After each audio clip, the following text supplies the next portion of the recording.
Household Manipurda eviction forest land area the eviction tawagi situation asida aigoiba comment kharadang phongdokchari madudi ekoi Manipurda khunda minnariba adugumlaba maitai pangal sing asi ngasi gi paleba government asina lo masakhangdaba lobu ikai khumnadaba adugumlaba furup ama oina uhanbagum tawri tasengnamak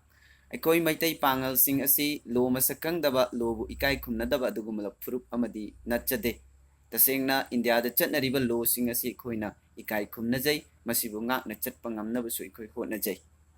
India gi citizen ama oina India gi lo ngak pa haibu se ikoi khudimaki thaudangni haibu se ikoina khangjai adubu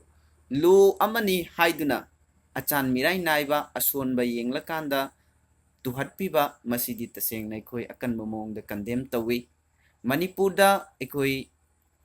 infa forest land area si asuki matik pak chawi haibasi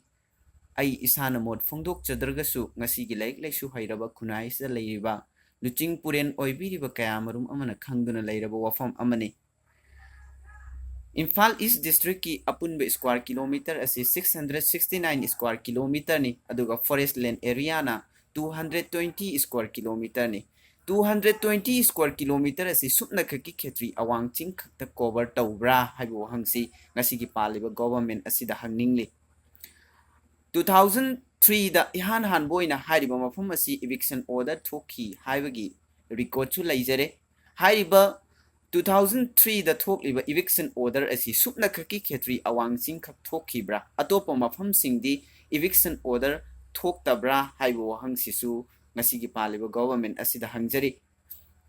aduga loina na concern minister na phongdorpagi matungina makhata na Manipur da leiba forest land area sing asi ekoi eviction athuba matamda tawragani haibagi ekoi taba fangle masi kayam yamna positive response laibano haibasima hangjari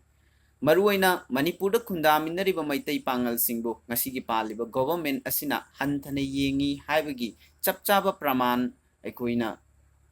aigi motadi lairabra haina khalli karigumba achan mirai naidaba government ama oiba taragadi atopa lairiba koigi forest land area singa sisu chapmana na eviction tawbada kari akaiba laibage yamna important oina hairiba khetri awangching asikhak lauriba maramna kari maramgino haiba ngasigi paliba government asida aigi maikaidagi